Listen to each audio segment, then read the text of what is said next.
Hola, buenos días a todos. Vamos a comenzar con el temario de la asignatura. Ya sabéis que está dividida en nueve temas, como comentamos ayer, donde vamos a distinguir tres bloques. Aproximadamente cada bloque serán tres temas. En el primer bloque nos centraremos en corriente continua, en el segundo nos centraremos en análisis de transitorios y en el último nos centraremos sobre todo en corriente alterna.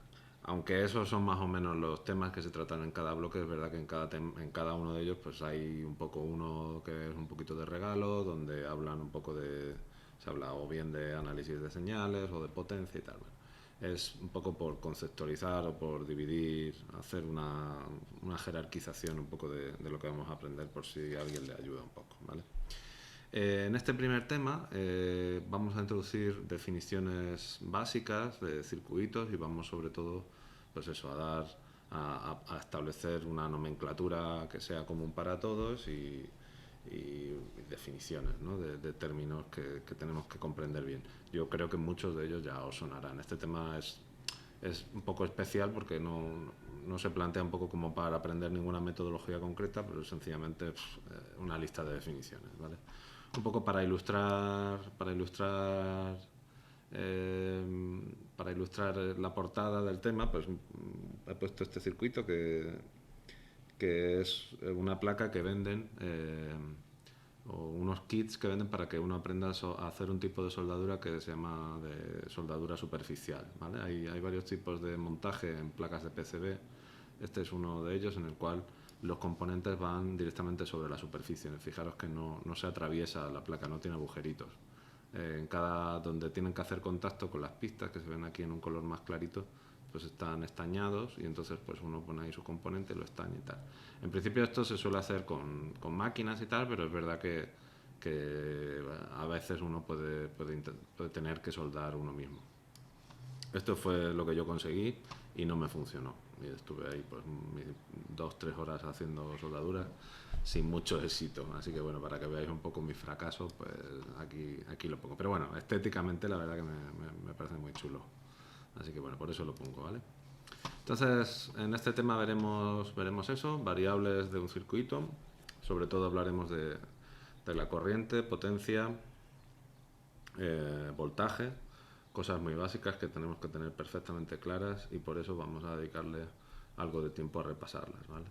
Después hablaremos de definiciones básicas ya propiamente de elementos que aparecen en los circuitos eléctricos y en la última parte hablaremos de unos cuantos tipos de elementos que nos podemos encontrar en un circuito, ¿vale? Sobre todo enseñaremos los símbolos y será un poco para introducirlos.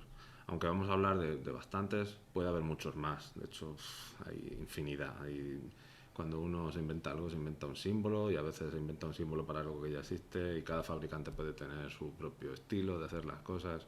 O sea, no es una lista ni mucho menos exhaustiva, pero desde luego sí que quizás es lo más estándar, ¿no? Por lo menos lo que está aprobado. Como en todo, pues hay gente que se ha dedicado a hacer estándares para estas cosas, porque claro, si uno ve un símbolo y entiende una cosa y otro lo ve y entiende otra, pues no vamos a ningún lado, ¿no? Entonces por eso ha sido importante la estandarización. Bueno, pues empezamos por las variables, pues lógicamente una de las más importantes que vamos a necesitar es la corriente, ¿no? La corriente pues es el movimiento de carga entre dos regiones y se define así como la variación o la cantidad de carga que atraviesa una determinada superficie por unidad de tiempo. En el sistema internacional pues la unidad es el amperio y bueno, pues aquí tenemos un par de dibujitos que ilustran un poco el concepto. Aquí tenemos un conductor. Fijaros que en el conductor tiene que haber un campo eléctrico que se encargue de arrastrar esas cargas y entonces pues si nos imaginamos esas cargas como cargas positivas, pues el campo eléctrico se encarga de que sean arrastradas con una velocidad de deriva. En principio el campo eléctrico lo que debería hacer es crearles una aceleración y entonces en principio no tiene una velocidad constante, no podría hablar de una velocidad constante, pero rápidamente lo que ocurre es que debido a los choques con con otros elementos del conductor, pues esa velocidad se satura y alcanza una velocidad de deriva. Vamos a hablar de eso un poquito más adelante, así que tampoco me quiero centrar. Lo importante aquí es que esa carga positiva es arrastrada por el campo eléctrico y entonces podemos hablar de una corriente que cuando esa carga se mueve, cuando esa carga se mueve es positiva y se mueve con esta velocidad, pues entonces la corriente va a ir en este sentido. Si es una carga negativa y se mueve hacia el otro lado, pues entonces va en el mismo sentido que antes, ¿vale? Si esta carga fuera negativa, la corriente iría a la izquierda, o si la velocidad, en lugar de ir para la derecha, fuera para la izquierda, pues la corriente iría para la izquierda, lógicamente, ¿no? Fijaros que independientemente de eso, uno puede imaginarse la corriente como creada por cargas positivas o cargas negativas, pero independientemente de eso, realmente lo que importa es la dirección del campo eléctrico. Siempre que haya corriente, siempre que el campo eléctrico y la corriente van a apuntar en la misma dirección, ¿vale? Entonces, originalmente, aunque en realidad sabemos, hoy por hoy ya sabemos que lo que se mueve son las cargas negativas, cuando se establecieron estos convenios, estos criterios, pues no sé, se pensaba que eran positivas y entonces por eso se hizo así, cuando en realidad quizá lo más lógico sería que lo que estuviéramos apuntando con la flechita es la dirección del movimiento, ¿no? Pero fijaros que la dirección del movimiento y el sentido de la corriente, pues como lo que se mueve son electrones, sobre todo, pues tienen sentidos contrarios. Realmente da igual, es algo irrelevante y por eso no se ha cambiado nunca, no afecta mucho a ninguna de las consideraciones. Un pequeño comentario.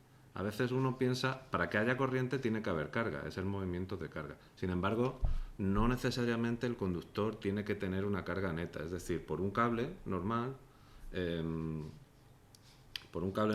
tú puedes tener una corriente y sin embargo la carga total del cable es cero. Pero como hay carga que se está moviendo dentro del cable, pues por eso puedes tener corriente, ¿vale? Es un matiz, a veces uno no es del todo consciente de eso, pero conviene tenerlo claro. Y después otro pequeño comentario es que la corriente es una magnitud escalar, ¿vale? Entonces, tenemos, para escribir este símbolo, fijaros que estoy diciendo intensidad con una flechita para allá, pues pues entonces, quiero decir, necesito algún tipo de convenio que me diga si la carga positiva efectivamente se está moviendo para acá, si la corriente está yendo para acá. O dicho de otra forma, cuando yo pinto la flechita, al ser la magnitud un escalar, pues ese escalar puede ser positivo o negativo, ¿vale? Entonces, si es positivo, pues significa que hay una corriente que va en este sentido y si es negativo, pues va en el sentido contrario, ¿vale? Esta flechita se llama corriente de referencia.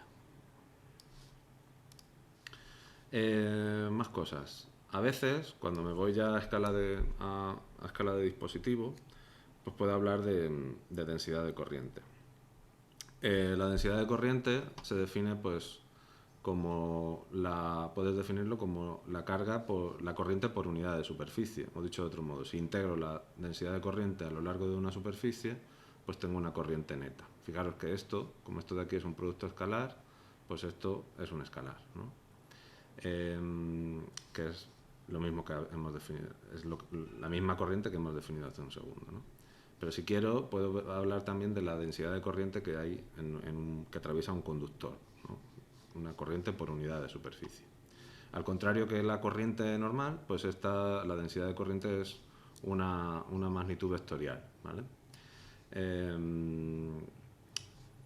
Y lo mismo, pues si yo he definido ese criterio o esa superficie en un sentido, pues cuando haga esa integral, pues esta intensidad tendrá un signo o tendrá otro, ¿vale? Digamos que si yo le hago un zoom, la densidad de corriente, o sea, si yo miro ahí lo que se está moviendo, la densidad de corriente no depende de un convenio que yo elija, sino que efectivamente pues es carga que se mueve. Mientras que la intensidad, al elegir yo la superficie sobre la que yo integro esa densidad de corriente, pues esa, pues digamos que yo sí tengo criterio para tomarla como positiva o negativa, ¿vale? Vamos a hablar un poquito más de la velocidad de deriva, que también es interesante, ¿no?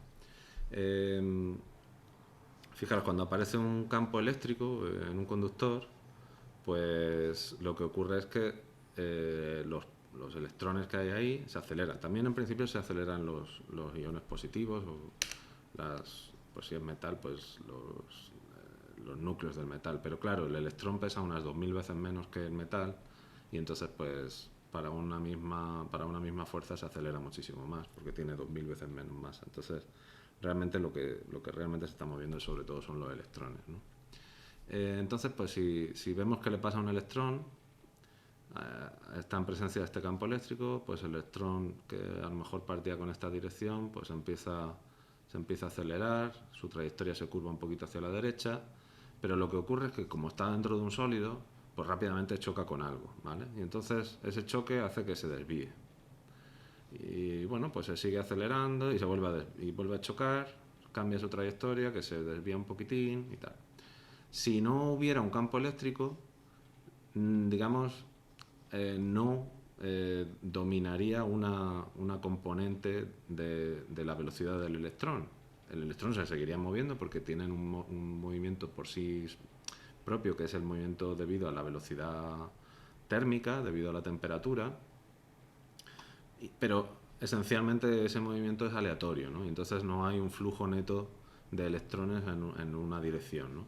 Cuando metemos el campo eléctrico hacemos que domine una de las direcciones y entonces por eso, aunque siga habiendo montones de choques, hay un desplazamiento neto del electrón en la dirección de la que viene el campo eléctrico, ¿vale? Eso está aquí representado. Una analogía pues podría ser cuando uno tira una esfera por un plano inclinado que está lleno de pivotitos, pues en la gravedad va a intentar acelerar la esfera, pero es que como está chocando constantemente, pues desde luego la velocidad a la que llega aquí no es la que tendría como si estuviera en caída libre. Aquí ocurre exactamente lo mismo. Entonces, una forma de definir la densidad de corriente es mediante, a nivel microscópico, pues sería coger la densidad de portadores que tenemos, la carga que tiene cada uno de esos portadores y multiplicarlo por la velocidad de deriva, que es esta velocidad, digamos, a la que llega rápidamente en cuanto le metemos un campo eléctrico. Podría haber más... puede ocurrir, sobre todo en distancias microscópicas, que lo que domine no es tanto este efecto de las colisiones, sino que domina la aceleración del campo eléctrico, ¿vale? Entonces, cuando tienes, sobre todo esto se ve en semiconductores, en distancias muy muy pequeñitas, sí que vemos que domina lo que llaman trayectoria balística, ¿vale? Entonces sí que vuelves a retomar la ecuación de una partícula cargada en el vacío, ¿no? Con su fuerza, masa, aceleración, la que ya conocéis. Bueno, este modelo se llama modelo de Drude y es un modelo muy, muy básico. No es ni mucho menos una aproximación. Digamos que la realidad de los electrones en sólidos es bastante más compleja, ¿vale? Sin embargo, bueno, pues este modelo es sencillo de entender y digamos a nivel de lo que necesitamos aquí, a nivel macroscópico, capta y reproduce pues la mayoría de los fenómenos que nos interesan. Entonces, pues bueno, este es el que vamos a tener un poco en mente, aunque ya os digo, hay otros mucho más complejos, más sofisticados, que tienen en cuenta efectos mecánico-cuánticos y tal, y bueno, pues esos son por supuesto mucho más válidos. Un par de comentarios también sobre esto de la velocidad de deriva, ¿vale? Vamos a distinguir, o se pueden distinguir, tres tipos de velocidad de los portadores de carga dentro de un sólido. El más, el más básico, el que tienen todos, haya campo eléctrico o no, pues es el propio movimiento aleatorio debido a la velocidad térmica que tienen debido a la temperatura, ¿vale? Es lo mismo como si fuera un gas, ¿no? Un gas está a una determinada temperatura, sabemos que eso se puede correlacionar con los movimientos de las moléculas del gas y cuanto más caliente está, pues más rápido se mueven esas moléculas dentro del gas. Algo parecido le pasa a los electrones en un metal, ¿vale? Esas velocidades, si uno hace las cuentas y tal, pues te sale pues que están en torno a 100 y 10.000 metros por segundo, ¿vale? Es un valor orientativo, pero bueno, digamos que te sale esos órdenes de magnitud. Ya, bueno, con dos órdenes de magnitud ahí de margen, o sea que bueno, más o menos. Fijaros, son velocidades rápidas y eso pues explica en parte pues bueno, ya está. Otra cosa es la velocidad de deriva. Si uno se cree este modelo, el modelo de Drude, y hace las cuentas, pues coge esta velocidad, dices, bueno, voy a coger una densidad de portadores, cojo la carga del electrón y para una densidad de corriente típica por un conductor normalito, voy a ver qué obtengo. Bueno, pues te sale una cosa muy curiosa. Te sale que la velocidad de deriva es como de, yo qué sé, entre 1 y 100 milímetros por segundo. Milímetros. O sea, muy, muy pequeñita. Desde luego, con la velocidad de deriva no vas a explicar fenómenos que vemos como la transmisión de señales a lo largo de un cable. Realmente las señales no se transmiten mediante la velocidad de deriva, las tensiones no se transmiten mediante velocidad de deriva, ¿vale? Típicamente, si tú mides la señal, lo que tarda en atravesar un cable, pues es del orden de la velocidad de la luz. No llega a la velocidad de la luz, es bastante menor, o puede ser la mitad, pero ni mucho menos es milímetros por segundo, ¿vale? Entonces, ¿qué está pasando aquí? Bueno, un poco para entenderlo, la analogía podría ser algo así como lo que está pasando realmente es que los electrones en realidad no son lo que está transmitiendo la señal, no es el electrón en sí, sino digamos cuando un electrón le perturbas por un lado, choca, mueves el electrón que perturba al siguiente, que perturba al siguiente, que perturba al siguiente, ¿vale? Entonces esa perturbación es la señal, ¿vale? Es como si golpeas con un martillo una viga, lo que transmite el sonido no es la viga, no es la propia viga, no es la masa de la viga, sino las interacciones de las moléculas de la viga una con otra, ¿vale? Y entonces por eso se va propagando ese sonido. Pues lo mismo ocurre aquí. La señal es esa perturbación que transmiten los electrones, pero no es el electrón moviéndose. Por eso no tenemos una contradicción entre lo que acabamos de calcular de la velocidad de deriva y la velocidad de señales que acabamos de la que acabamos de hablar, ¿vale? Otro concepto muy importante que vamos a ver es el de diferencia de potencial, que, bueno, fijaros que hablamos de diferencia de potencial, lo vamos a usar casi en exclusiva, no vamos apenas a usar el concepto de potencial eléctrico, sino que nos vamos a centrar únicamente en diferencia de potencial. La definición de diferencia de potencial, pues, utilizando el campo eléctrico, pues si lo recordáis era esto de aquí, era la menos integral del camino, la diferencia de potencial entre un punto RB y un punto RA, es la menos integral de camino del campo eléctrico cuando vamos de un punto A al punto B. Para hacer esto, pues estamos dando por hecho algunas cosas, ¿vale? Como por ejemplo que es un campo conservativo, etcétera. No vamos a entrar mucho en ese fregado porque es bastante complicado si nos decidimos a entrar. Y nosotros, la inmensa mayoría de los circuitos, vamos a suponer que por lo menos localmente el campo eléctrico pues es un campo conservativo y entonces pues podemos utilizar esta expresión, por lo menos elemento por elemento, ¿vale? La unidad pues, de la diferencia de potencial es el voltio en el sistema internacional y recordar que bueno, si lo queremos utilizar como un campo, pues es un campo escalar, aunque ya os digo, nosotros solo vamos a hablar de diferencias de potencial, no vamos a hablar realmente de campos. Si queremos podemos relacionar la intensidad y voltaje a través del campo eléctrico. Y si suponemos que un electrón promedio colisiona después de un tiempo tau, cuando está dentro del material, tarda tau veces en colisionar, entonces la velocidad de deriva se puede escribir como la aceleración que adquiere ese electrón hasta que colisiona, ¿vale? Entonces el producto de esa aceleración multiplicado por el tiempo medio pues nos daría esa velocidad de deriva. Y la aceleración la podemos expresar utilizando pues la fuerza eléctrica dividida por la masa, ¿vale? Es Q por E partido por M.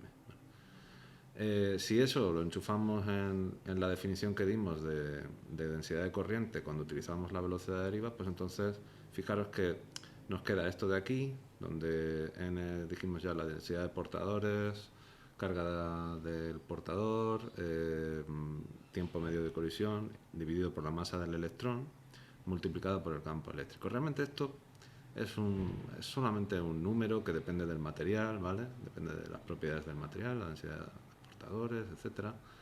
Pero lo que importa es que es un número multiplicado por el campo eléctrico. Entonces, normalmente esto uno no hace mucha referencia a esta cantidad en sí, sino que directamente habla de este número de aquí, que es la conductividad, ¿vale? Entonces esto nosotros no vamos a hablar de esto, solamente vamos a hablar de conductividad. Y realmente la fórmula que más vamos a utilizar cuando queramos entrar a un nivel microscópico dentro de un elemento, que apenas lo vamos a hacer, pues es densidad de corriente igual a la conductividad por el campo eléctrico. Ya veremos un poco más adelante en este tema cómo se relaciona el campo eléctrico, la densidad de corriente, el voltaje y la intensidad. Y eso solo lo vamos a hacer en este tema. En los temas futuros directamente vamos a hablar únicamente de voltaje e intensidad, que como veremos se relacionan sencillamente a través de la resistencia. Pero bueno, un poco por completitud, pues he pensado que convenía ponerlo aquí.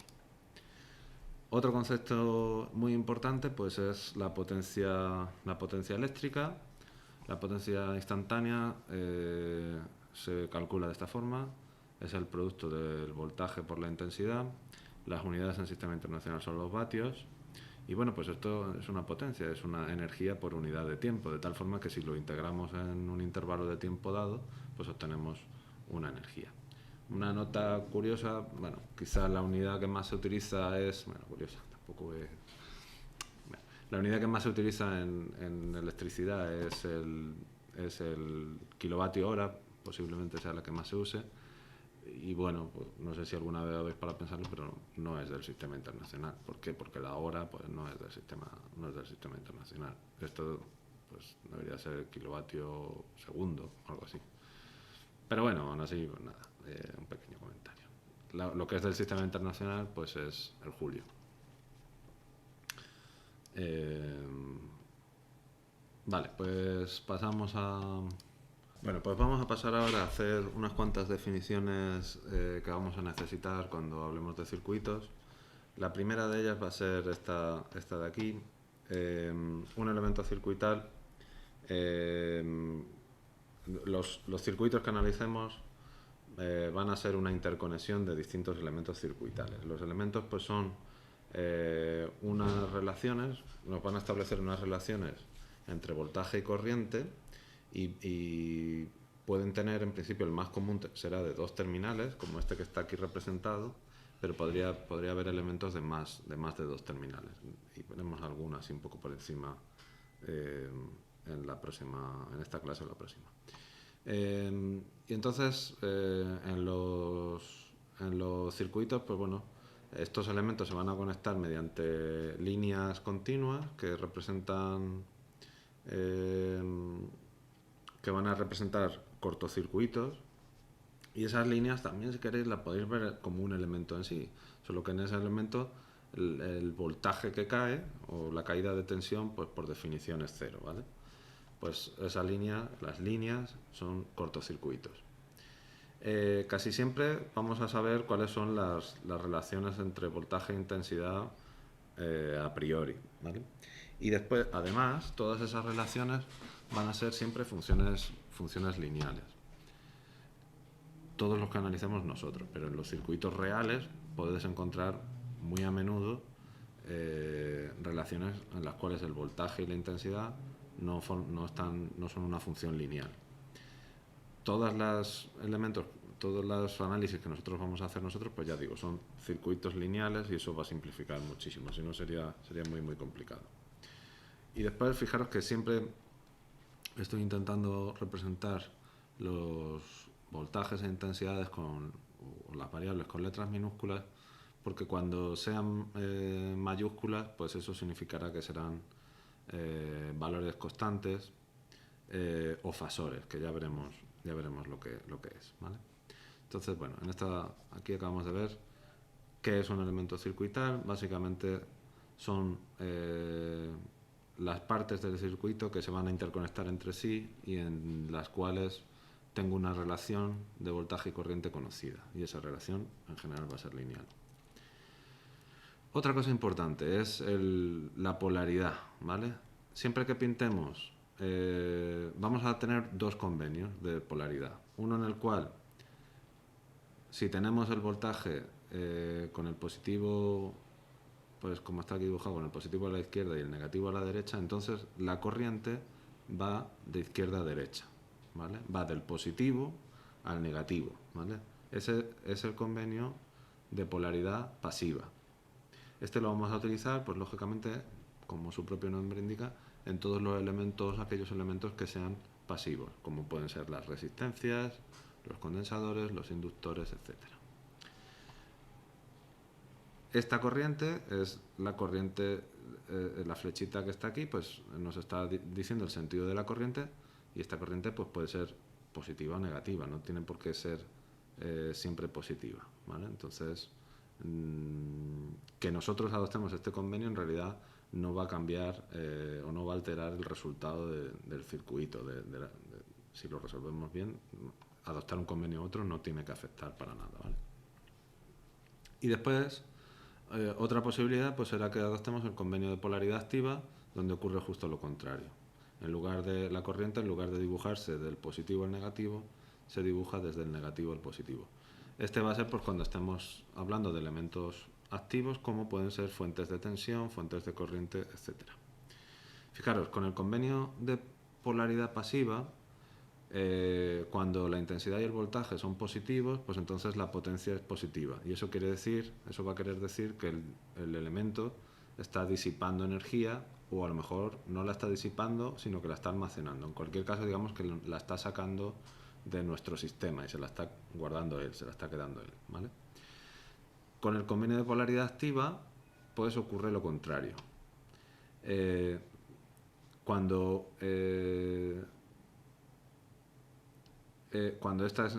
V por I es... Uy, no, esto está mal. Cuando V por I es positiva, pues el elemento está entregando energía al circuito, ¿vale? Entonces, en una fuente de corriente, lo normal pues a lo mejor sería que esta tensión fuera positiva, que esta corriente fuera positiva, y entonces eso quiere decir que está metiendo energía en nuestro sistema, ¿vale? Esto está mal, es una errata, lo tengo que arreglar. Sí, magia, arreglado.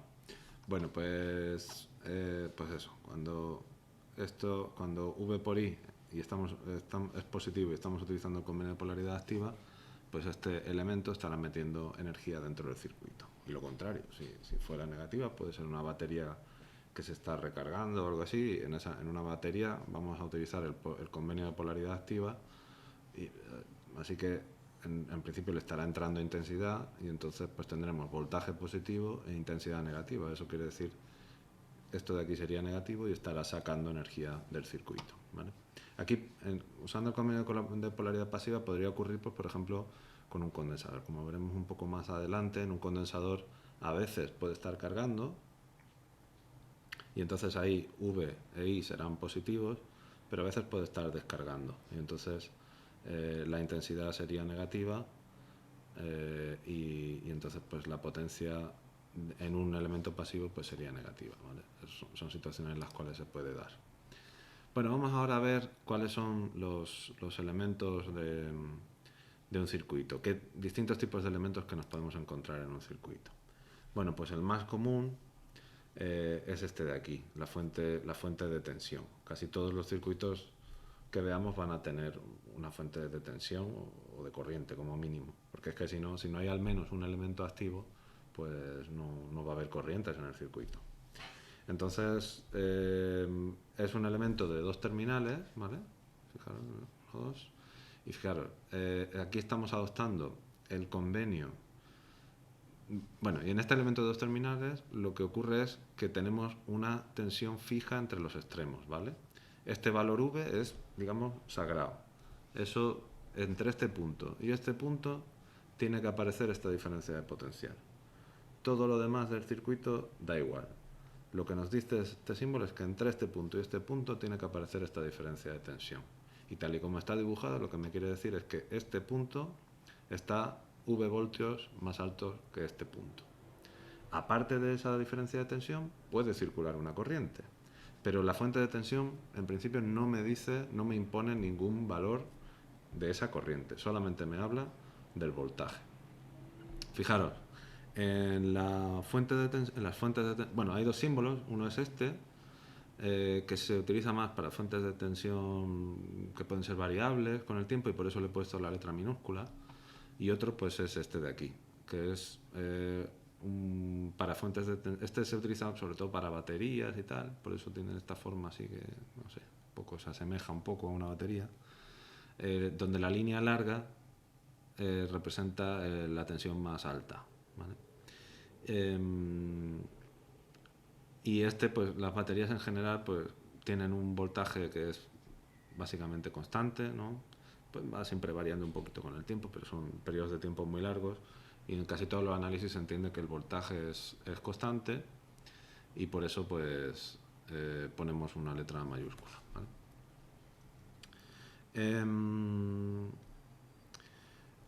En las baterías, fijaros, acabamos de decir que el convenio de polaridad activa era con la corriente yendo del negativo al positivo, ¿vale? Entonces, como las fuentes de tensión son elementos activos, normalmente lo que hacen es meter energía en el circuito, pues por eso adoptamos este convenio, ¿vale? Entonces, siempre vamos a seguir el convenio de polaridad activa cuando estemos hablando de fuentes de tensión. A veces, pues, en lugar de poner V, emplearemos el término fuerza electromotriz, ¿vale? No vamos a entrar mucho en ese tema de fuerza electromotriz, voltaje. Básicamente nos quedamos con que fuerza electromotriz es lo que causa las corrientes, ¿vale? Es la causa última de las corrientes. Y diferencia y voltaje, pues aunque lo usemos aquí, por ejemplo, estamos usando voltaje porque no estamos entrando a discernir si es la causa o el efecto. Normalmente el voltaje muchas veces se entiende como que es el efecto, es una caída de tensión, sin entrar a discernir si es la causa, digamos, de que haya unas corrientes por el circuito. Mientras que una fuerza electromotriz la definición es toda causa capaz de establecer una diferencia de potencial en un circuito abierto o una corriente en un circuito cerrado. O sea, si está en un circuito cerrado tiene una definición y si está en un circuito abierto pues tiene otra. Pero es eso, una fuerza electromotriz al final se mide en voltios igual, pero es como la causa de que haya una corriente, ¿vale? A mí, bueno, tampoco me gusta mucho esa distinción, así que y realmente no se usa mucho en el contexto de circuitos, solamente se habla de tensiones y corrientes, no se habla tantísimo de fuerza electromotriz. Algunas personas lo usan, pero no es muy común. Otro elemento que vamos a ver, también activo, es la fuente de corriente. Si en la fuente de tensión lo que se fijaba era el valor de la diferencia de tensión en los extremos, aquí lo que se fija es el valor de la corriente. Digamos que en este elemento la corriente es lo que diga I y el resto del circuito tendrá que adaptarse o tendrá que ver cómo hace para que por aquí no deje de pasar I. Fijaros, eso puede dar lugar a situaciones un poco raras, ¿vale? Bueno, y el voltaje si, digamos, es libre y según lo que haya conectado, pues será uno u otro voltaje, ¿vale? Al igual que con la fuente de tensión, pues la fuente de corriente sigue el convenio de polaridad activa por los mismos argumentos. Las fuentes de corriente suelen meter energía en el circuito y entonces es más fácil trabajar con números positivos, intentamos que sea así y por eso pues por eso utilizamos este convenio, el convenio de polaridad activa. Y al contrario que ocurría con las fuentes de tensión, donde teníamos dos signos, con las fuentes de corriente solamente tenemos un símbolo. No se suele distinguir entre continua o variable. No sé muy bien por qué, la verdad. Fijaros, esto que acabamos de decir es bastante curioso, ¿no? Porque en principio...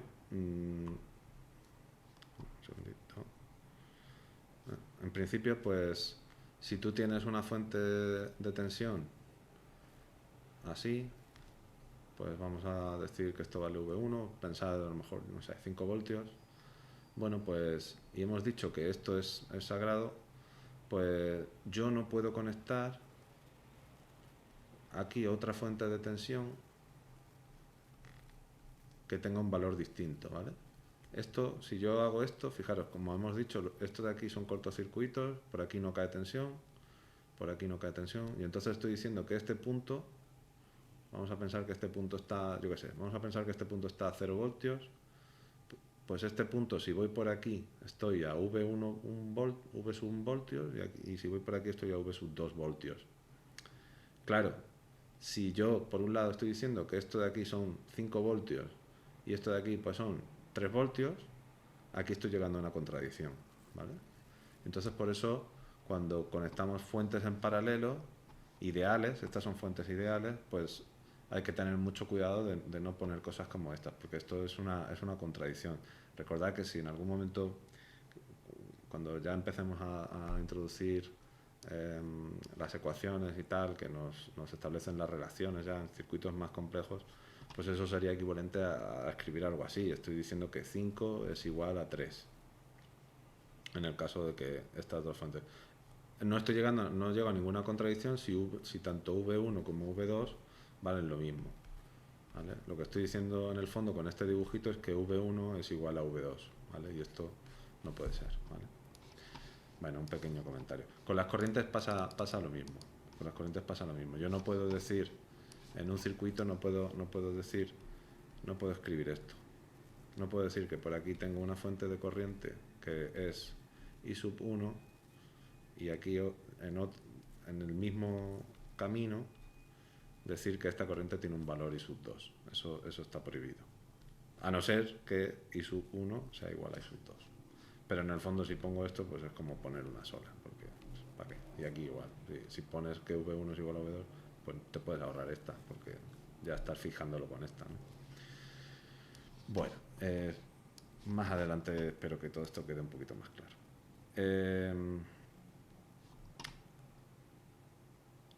Pues eso, lo que he comentado antes, ¿no? Una fuente de tensión o corriente puede entregar o recibir energía. En general, por el convenio de polaridad activa, si P es positivo, pues lo que eso significa es que la están entregando potencia, ¿vale? V por I es, si esto de aquí es positivo, pues están entregando potencia. Y será raro, y en muy poquitas situaciones veremos que P sea negativo, pero puede ocurrir, no está del todo prohibido.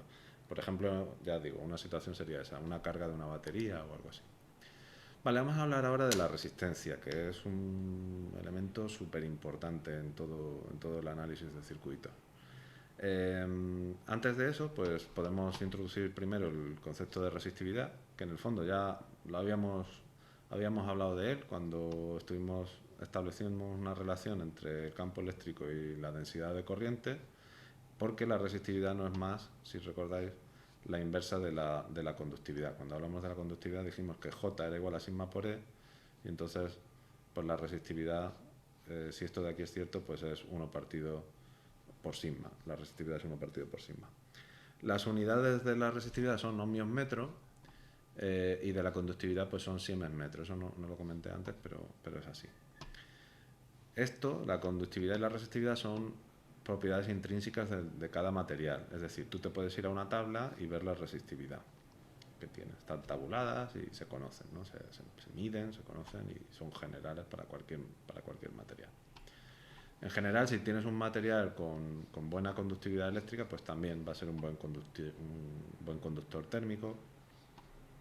Y una prueba de que la resistividad y la conductividad pues tienen esa explicación microscópica es que al final varían mucho con la temperatura. En general, la resistividad suele aumentar con la temperatura, y la explicación de esto es que al haber más colisiones entre los electrones y tal, más fonones, pues chocan, se producen más choques y entonces eso dificulta el movimiento de los electrones y por eso pues empeora la capacidad de conducir la electricidad. La ley de Ohm nos dice que la caída de tensión entre los terminales de un conductor pues es proporcional a la corriente que pasa por él. Fijaos, la ley de Ohm, en realidad, bueno, sí, se le llama ley de Ohm, la podemos deducir de lo que hemos visto ya, ¿no? Si cogemos la densidad de corriente, que habíamos visto que era sigma por E, ¿vale? Y nos preguntamos cuál es la caída de tensión en un conductor cuando por él pasa una corriente I, ¿vale? Vamos a pensar en un conductor sencillito, así, de una forma de sección constante, un área A y longitud L, ¿vale? Y hay un campo eléctrico que va así, un campo eléctrico E, y una corriente también que va en la misma dirección, ¿vale? Porque la densidad de corriente tiene que ir en la misma dirección de E, ¿vale? Pues fijaros, si cojo, como tengo un campo eléctrico así, pues yo sé que este punto está a un potencial mayor que este, ¿vale? Y voy a calcular esa diferencia de potencial. Entonces yo sé que esa diferencia de potencial es menos la integral desde este punto hasta este punto. Voy a llamar este punto A y este punto B, de E diferencial de L, ¿vale? Y entonces esto es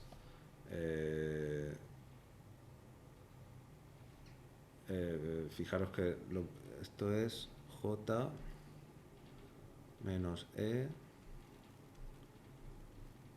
por, como es una integral muy sencillita que es de camino, pues puedo decir que es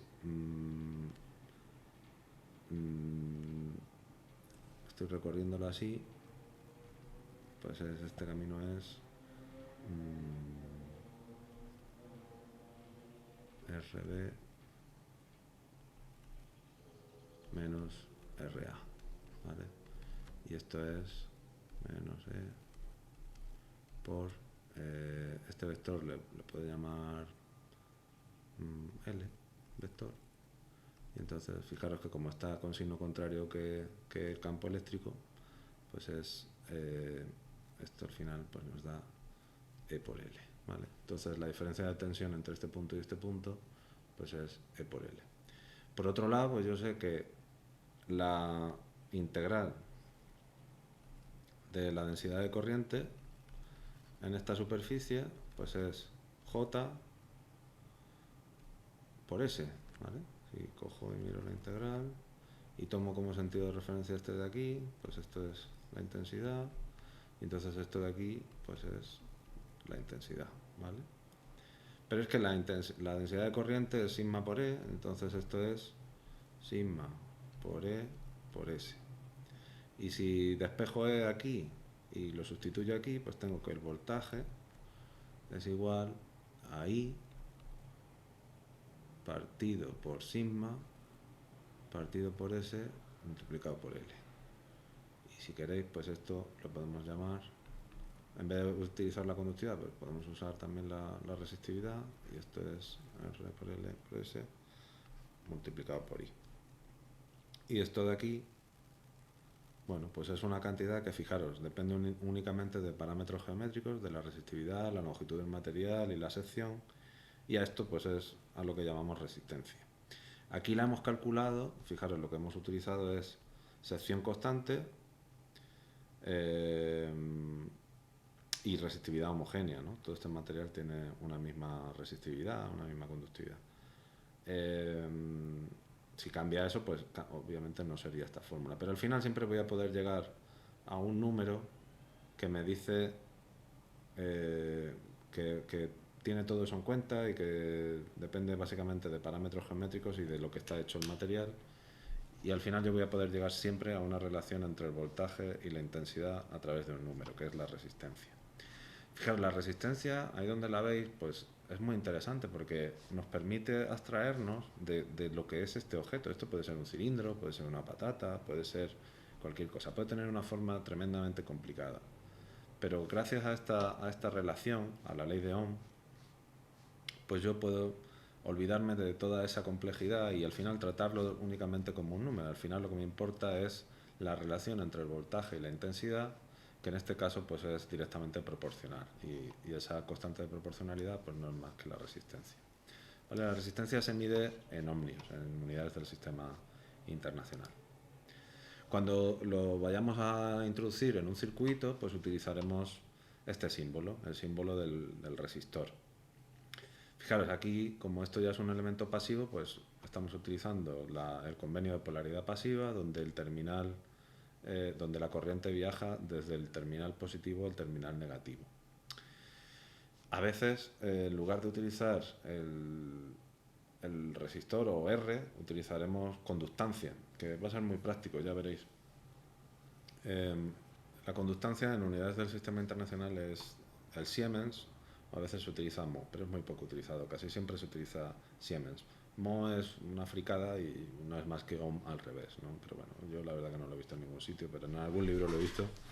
Bueno, lo he visto en algún libro, pero nunca en ningún entorno más allá. No sé, creo que es un tema más bien académico. Este simbolito, que son tres iguales, o sea, tres líneas paralelas, que es como si el símbolo de igual son dos líneas paralelas, porque Euclides decía que no había nada más parecido en el universo, pues tres líneas paralelas ya ni te cuento. Y este símbolo lo utilizo yo para definición, ¿vale? A veces hay gente que utiliza otros les ponen un triangulito encima.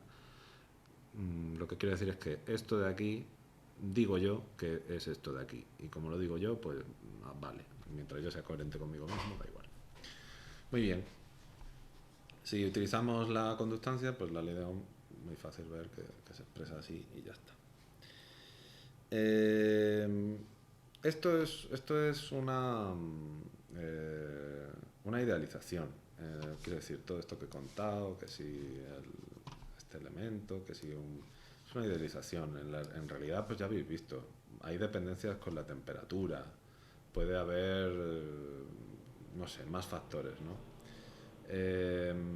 Y entonces esas relaciones no son ni mucho menos tan sencillas como la ley de Ohm, ¿vale? Pueden ser mucho más complejas. Bueno, ya está, solo un comentario. Nosotros cuando planteemos este símbolo sí que va a ser la ley de Ohm y ya está. Otra cosa, esto, fijaros, este símbolo representa resistencia. Eso a veces en los circuitos me lo encontraré como en un circuito real, pues encontraré un elemento cuya función es ser una resistencia. Pero a veces yo puedo plantar este símbolo para representar un cable, ¿no? Un cable que tiene una resistencia que por lo general será muy pequeñita, serán muy poquitos ohmios o miliohmios o microohmios. Y entonces yo con este símbolo lo estoy representando es que ese cable tiene resistencia. Muchas veces no lo representaré porque comparado con otras resistencias presentes en el circuito, pues será totalmente irrelevante, ¿no? Si a lo mejor tengo un componente que tiene 1 kiloohmio de resistencia, pues ¿para qué voy a poner un cable o voy a introducir este símbolo para representar un cable que a lo mejor tiene miliohmios, ¿no? Es totalmente irrelevante y por eso pues casi siempre se omite para representar cables, pero a veces es necesario meterlo. Por ejemplo, si queremos ver pues una línea de tensión, cosas así, o los cables son muy largos o muy estrechos, porque no lo he comentado, pero en esta fórmula pues la resistencia, cuanto menos área tengas, más resistencia tienes, y cuanto más largo sea, más resistencia tienes, ¿vale? Vale, vamos a hablar de la potencia disipada.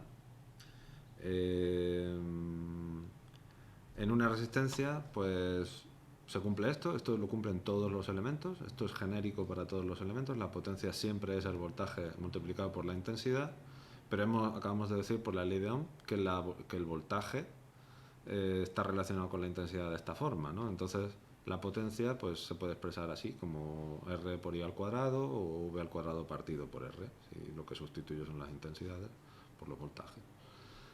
¿Qué quiere esto decir?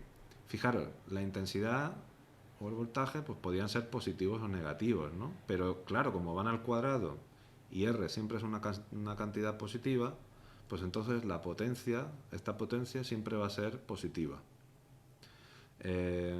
¿Eso qué quiere decir? Pues que los resistores siempre disipan energía.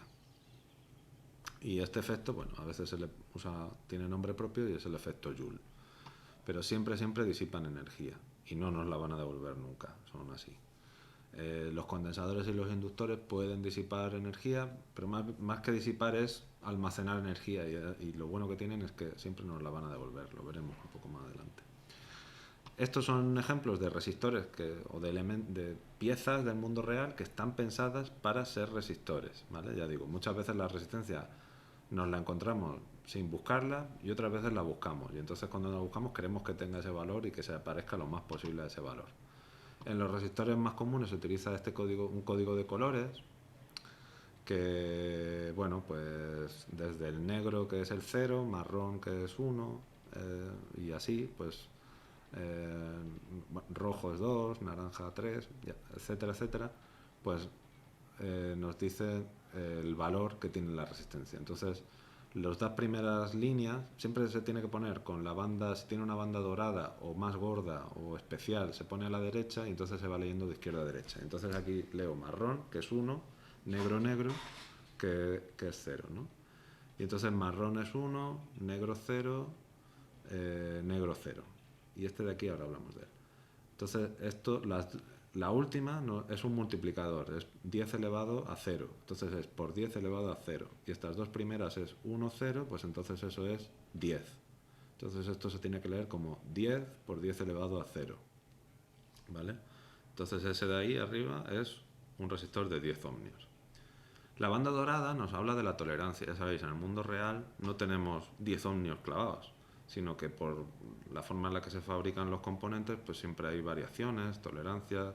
Entonces, la banda dorada lo que nos dice es que esta resistencia tiene variaciones de hasta 5%, ¿vale? Es 0,05.